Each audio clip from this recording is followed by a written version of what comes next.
My name is Emma Miller, and the morning I woke up alone in that trailer, I did not cry immediately. I stood in the doorway of my parents' empty bedroom for a long time, looking at the unmade bed, the open closet, the hangers swinging slightly as if someone had just left in a hurry. I counted the hangers, 14 empty ones. I do not know why I counted them. The mind reaches for small, manageable facts when the large ones are too heavy to hold. I was 12 years old. There was a note on the kitchen table, weighted down by a chipped coffee mug my father had stolen from a gas station diner 3 towns over. I remembered the day he brought it home, laughing, holding it up like a trophy. "Linda, look! Free coffee forever!" My mother had not laughed, but she had kept the mug. Now the mug was holding down the last thing my father would ever say to me. "Find your grandfather. He'll take care of you." That was all. No explanation, no apology, no "I love you" written in haste at the bottom, the way people write things when they feel guilty but not guilty enough to stay. Just those 8 words, and 14 empty hangers, and the sound of dry wind moving through dead grass outside a window that had never closed properly. I folded the note and put it in my pocket. I put on my torn sneakers without untying them, and I walked out of the only home I had ever known without looking back, because looking back would have meant acknowledging that there was something worth grieving, and I could not afford grief that morning. I could only afford forward. Before I tell you what happened next, you need to understand what that trailer was, not as a symbol, not as a metaphor for hardship, as an actual place where I actually lived. The walls were thin enough that I could hear everything, every argument, every bottle opening, every silence that followed the arguments, which was somehow worse than the arguments themselves, because silence meant it was over for the night, and over meant nothing had been resolved, and nothing resolved meant it would start again tomorrow. My father, Robert, had not always been the man he became. There were photographs in a shoebox under my parents' bed that I used to look at when they were both out. Young Robert at 22 standing beside a car he had repaired himself, grinning with the uncomplicated confidence of someone who believed life would cooperate with his plans. He had been a good mechanic. People in our town said so. Before the gambling, before the debt, before the particular kind of shame that comes from owing money you cannot repay, which curdles eventually into rage, because rage is easier to carry than shame. My mother, Linda, wore her exhaustion like a second skin. She worked doubles at the diner 4 nights a week and came home smelling of grease and coffee and something else I could not name then but understand now. The specific scent of a person who has been performing cheerfulness for strangers all day and has nothing left. She loved me, I want to be clear about that. She loved me in the only way she knew how, which was quietly, urgently, and always at a cost to herself. She pushed food toward me that she had not eaten. She told me I was smart in whispers, as if saying it too loudly might tempt fate into proving otherwise. She was not a villain. She was a woman who ran out of road. I understood that much later. That morning I did not understand it. That morning I was 12 and alone, and the note in my pocket felt like the heaviest thing in the world. Sophie's father, Hank, did not ask me many questions. He was a truck driver, a large, quiet man, whose hands were permanently stained with engine grease no matter how hard he scrubbed them. He saw my face at the door. He saw Sophie's face beside mine. He looked at the note for a long time. Then he said, "Get in, I'll drive you." The ride took 40 minutes. I watched the neighborhood change outside the window, the way the houses grew taller and the lawns grew greener, and the gates grew heavier until we turned onto a street where the trees themselves seemed deliberate, planted at precise intervals, entirely following flowchart arrangements. The Miller mansion appeared at the end of the drive like something from a film I had never been allowed to watch. White columns, iron gates, cameras tracking us as we approached. Hank put the truck in park and looked at me. He said, "You sure about this, Emma?" I was not sure. Every nerve in my body wanted to tell him to turn around, drive back to the trailer, wait for my parents to return, pretend the note had never existed. but the note had existed, and the hangers had been empty, and the mug was still on the table. I said, "Yes." The gates opened. My grandfather did not hug me when I walked into his study. He looked at me for a long time from behind his desk, his eyes moving across my face with the careful attention of someone taking inventory. Gray suit, silver hair, a posture that suggested he had never once in his life slouched. He said, "Sit." I sat. He said, "I know why you're here. Your parents abandoned you. From now on, you'll stay here, but understand one thing: I don't raise weaklings." He slid a piece of paper across the desk. 5 rules handwritten in neat, deliberate strokes. Be punctual, be financially independent, never lie, take responsibility, train your mind, body, and soul. I read them twice. I looked up at him. He said, "These are not suggestions." I nodded. He said, "Good." That was the entirety of my welcome.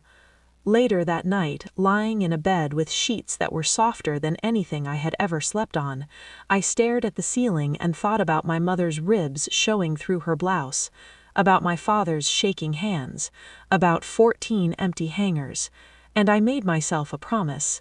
Not a dramatic one, not the kind children make in movies, swearing revenge or justice or glory, just a quiet, private, unbreakable one. I was never going to be someone who could be left behind again. The years inside that mansion were not easy. People imagine wealth as softness, as cushions against the hard edges of life. My grandfather's house was not that. Raymond woke me up at 5:30 every morning without apology. He was the butler, 60 years old, with the posture of a retired military officer, and the patience of someone who had learned that patience was more effective than force. He knocked once and opened the door and said the same thing every morning. "Up, Miss Emma, outside. Running shoes." I hated running. I ran every morning for 6 years. My grandfather watched from the balcony, arms crossed, face unreadable. He never shouted encouragement. He never clapped. He simply watched, which I came to understand was its own kind of communication. He only watched things he considered worth watching. School was a different kind of hard. The private academy smelled of money in a way I could not describe precisely, only recognize. The students moved through its halls with the easy confidence of people who had never seriously considered the possibility that they did not belong somewhere. I considered it constantly. A girl named Cassandra, blonde, perfectly composed, made it her quiet business to remind me of my origins whenever possible. "The abandoned one," she said, not shouting it, which would have been reportable, but murmuring it as I passed in a tone designed to sound like idle observation. "She's a charity case, you know." The grandfather felt sorry for her. I did not respond, not because I had nothing to say, because my grandfather's 3rd rule echoed in my head every time I opened my mouth to fight back. Never lie. And anything I said in that hallway in that moment would have been performance rather than truth, would have been the defensive crouch of someone who still believed she needed to justify her presence. I was not going to justify my presence. I was going to earn it so thoroughly that justification became irrelevant. I was 18 when my grandfather sat me down and slid a folder across his desk. Inside was a company profile, a golden crest embossed on the cover. Ross Heritage Jewelers. He said, "You will start working there Monday." I stared at the folder. I said, "As what?" He said, "As someone who has no idea what she's doing, which is the correct place to start." I looked up at him. He almost smiled. Not quite, but almost. He said, "Rule 2, financial independence, you understand?" I said, "Yes, sir." He said, "Good. Don't embarrass us." The first weeks at Ross Heritage were humbling in a way that my grandfather had clearly intended, and I had not fully anticipated. I filed invoices, I carried documents between departments, I fetched coffee for executives who looked through me the way people look through windows. I listened to everything. This was not strategy initially, it was simply who I was, someone who had learned early that the people who talk the most in a room are rarely the people who understand it best. My mother understood the diner better than any manager who had ever worked there.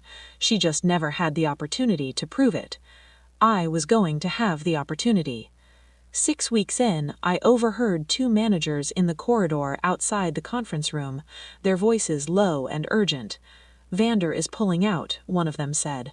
"The South African contract. He's been approached by a competitor." The other exhaled.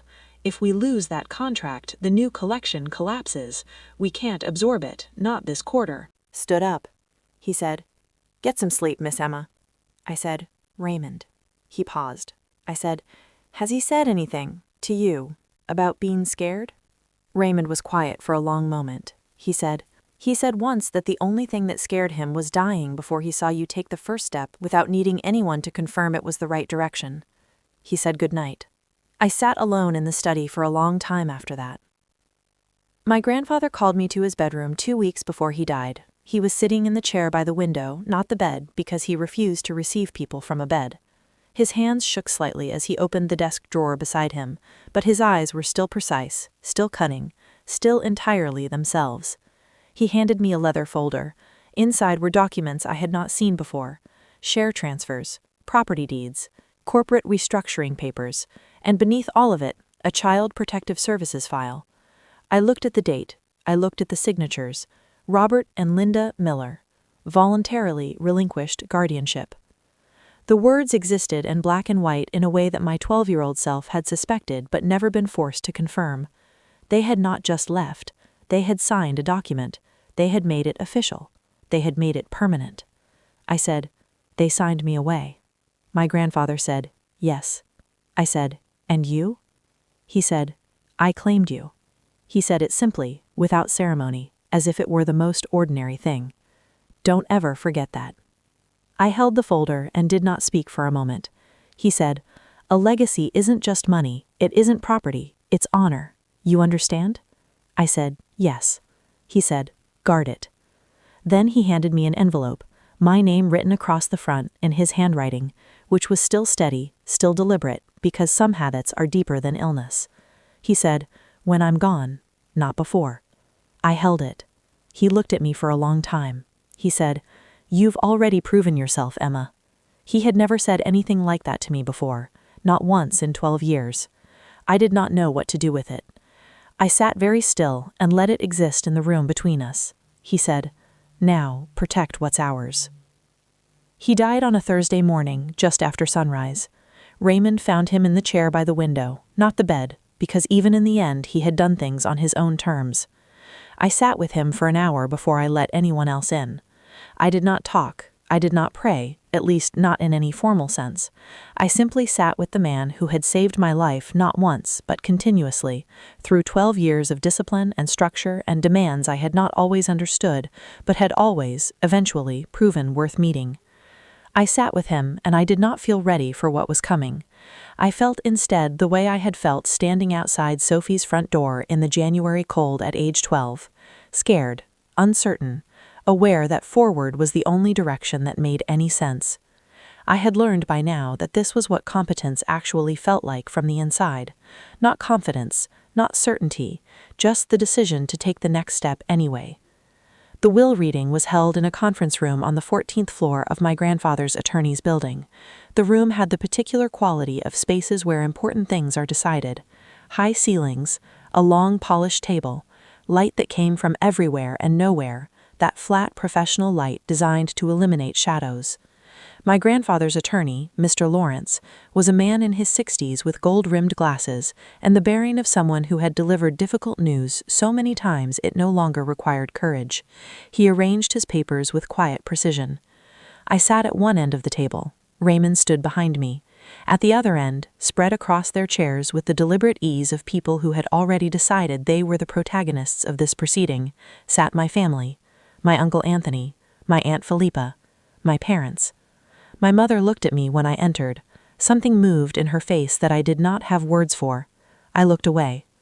Lawrence cleared his throat. He said, "We are here to execute the last will and testament of Edward Miller." The room settled into a specific kind of silence. He said, "All assets, including corporate shares, real estate holdings, and the family mansion, valued in total at approximately $215 million, are hereby left to her granddaughter, Emma Miller, in their entirety, effective immediately, with full managerial authority and no conditions of oversight." The silence lasted approximately 3 seconds. Then it ended. My father's fist hit the table. He said, "We are her legal guardians. This inheritance belongs to us." I said, "You forfeited guardianship 15 years ago. You signed the documents yourself." My mother's hand went to her mouth. My father said, "We were desperate." I said, "You were always desperate. That was the constant. The only thing that changed was who you were willing to sacrifice for it." Anthony leaned forward. His face had gone the color of something overheated. He said, "If not them, then me. I am Edward's blood, his son's heir. I have more right than a girl who has been playing pet executive for 6 years." I looked at him. I said, "You've been here 4 times in the past decade. 3 of those times you asked my grandfather for money. The 4th time was his 75th birthday, and you left before the cake was cut because you had a flight to catch. Do not talk to me about blood, Anthony." Philippa's voice came in smooth as broken glass. She said, "You've been a puppet, Emma. A sentimental choice from an old man who was becoming sentimental. The company needs real leadership, not a charity project in a good suit." I had prepared for many things they might say. I had not prepared for how little it would touch me. I looked at Philippa and felt nothing except a clear, bright certainty. I said, "My grandfather was many things. Sentimental was not one of them. You knew him well enough to know that, which means you know that if he left this to me, it was not because he felt sorry for me." She opened her mouth. I said, "He left this to me because I earned it. Every morning at 5:30, every negotiation I sat in unprepared and learned from anyway. Every board meeting I attended when he could not. Every year I stayed when leaving would have been easier. He did not give this to me. I built my way towards it, and he recognized that." Lawrence set a document on the table. He said, "Additionally, I am required to note the no contest clause attached to this will. Should any named party challenge this document in court, they forfeit their allocated inheritance, which in the case of Anthony and Philippa Miller amounts to $50,000 each, and subject themselves to a countersuit for legal costs." Philippa said, "50,000? That is an insult." Anthony said, "The man was senile. This will won't hold." Lawrence said, "Mr. Miller underwent 3 independent cognitive evaluations in the 2 years preceding his death, each conducted at his own initiative, each finding him fully and unambiguously competent. He anticipated this argument. He prepared for it. I would encourage you to consult your own attorneys before deciding whether to pursue it." The room went quiet. I looked at my parents. My father was staring at the table. Whatever speech he had prepared had apparently dissolved somewhere between Anthony's outburst and Philippa's response. My mother was crying silently. Not performance crying, the other kind, the kind a person cannot fully control. I said, "You came back when you thought there was something to take. You left when there wasn't. That has been the pattern my entire life, and it does not require more discussion from me." I stood. I said, "The matter is settled." Anthony pushed back his chair. He said something I will not repeat here, not because it hurt me, but because it did not deserve the permanence of being recorded. Philippa said nothing. She simply gathered her things with the careful composure of a woman who refuses to be seen losing, even when she is losing completely. My parents left last. My father did not speak to me. My mother paused at the door. She looked at me for a long moment. She said, "I'm sorry, Emma." Just those 3 words. No elaboration, no context, no list of reasons, just, "I'm sorry." I looked at her, at the gray in her hair and the tiredness around her eyes, and the uniform faded quality of her coat, and the hands that pushed food toward a hungry 12-year-old who pretended not to notice she wasn't eating. I said, "I know." I did not say, "It's fine." I did not say, "I forgive you," because it was not fine, and forgiveness was a thing I was not ready to give, and my grandfather taught me never to say things I did not mean. But I said, "I know." She nodded once. She left. That night I sat alone in my grandfather's study with the envelope in my hands, the envelope he had given me weeks before he died. My name written across the front. When I'm gone, not before. The seal gave cleanly. Inside was a single page, handwritten. The strokes neat, but slightly uneven in the way of someone writing with fading physical strength, but absolute mental clarity. Emma, if you are reading this, I am gone, and the room was probably not quiet before you reached this point. I did not choose you because you were my granddaughter. That was circumstance. Circumstance is not a reason. I chose you because of what I watched you become. You arrived at this house as a child who had been taught that love was something that could be withdrawn, that you were someone who could be left, that your value was conditional on what you could offer at any given moment. You arrived believing those things. You do not believe them anymore. That is not something I gave you. You earned that through every morning you ran when you didn't want to, every time you told the truth when lying would have been easier, every negotiation you walked into underprepared and came out of having learned something real. I am proud of you. I have been proud of you for a long time. I was simply not a man who found it easy to say. My fortune is not your inheritance. My fortune is the result. Your inheritance is what you already are. Guard it. Your grandfather. I read the letter 3 times, then I folded it carefully along its original creases and placed it back in the envelope and held it for a while in the quiet. Outside the window, the city moved through its evening rhythms, indifferent and continuous, the way cities are. I sat in the study of the man who had saved my life by demanding everything from me, and I thought about a 12-year-old girl walking through January cold with a note in her fist and no idea what she was walking toward. I thought about 14 empty hangars.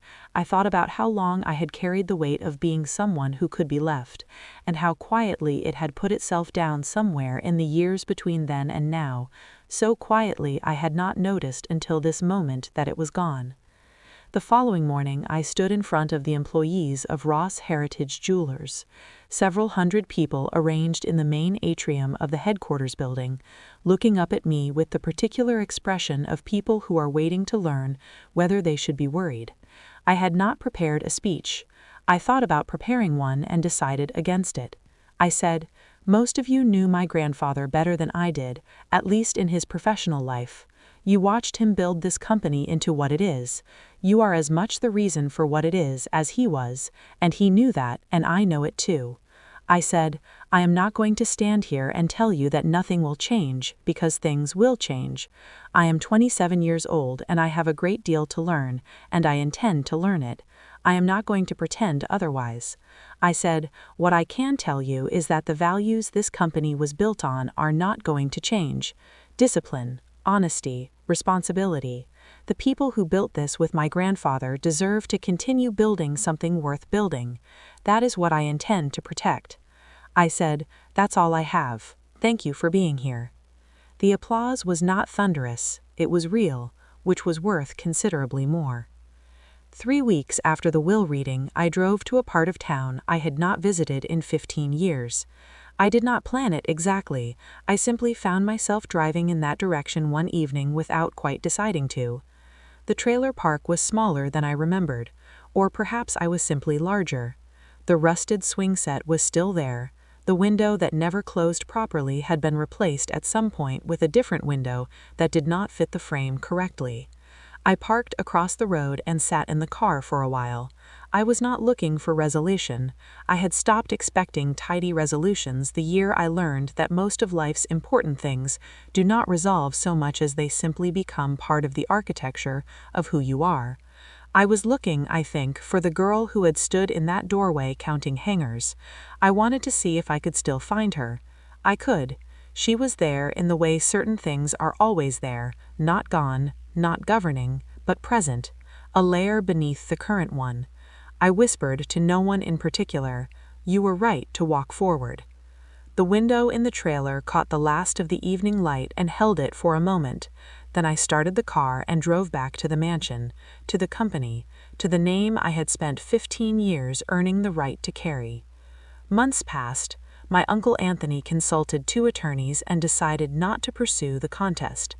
Philippa did not contact me again, My father sent a letter, brief, formal, which acknowledged what had happened without quite apologizing for it. I read it once, I filed it away.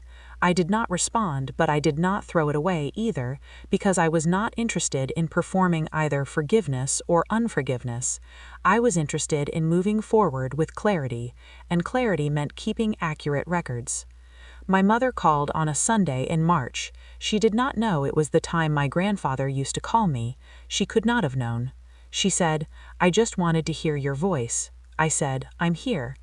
We talked for 40 minutes about nothing important, about the weather, about a television program she had been watching, about a woman at her church who had started a garden. Before she hung up, she said, "You sound strong, Emma." I said, "I am." She said, "I know. I always knew you would be." I did not point out that knowing it and acting on that knowledge were different things. She knew that. She had always known that. Some debts are paid in the only currency available, which is showing up now, imperfectly, late, and trying. I said, "Goodbye, Mom." I held the phone for a moment after she hung up. Then I put it down and went back to work. There is a photograph on my desk in the main office.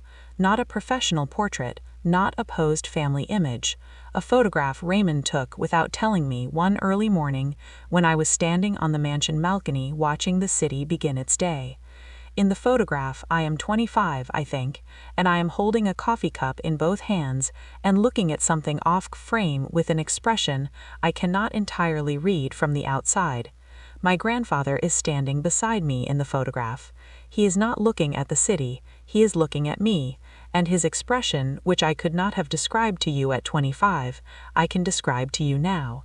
It is the expression of someone who built something and is watching it become what he always believed it could be.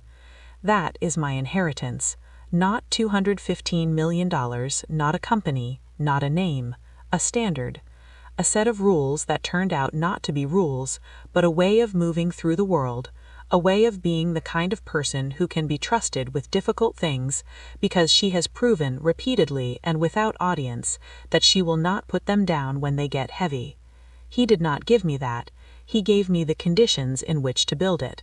I built it, and every morning at 5:30, before the city is fully awake, I still run. Not because I have to, because I remember what it felt like not to be able to, and I do not want to forget.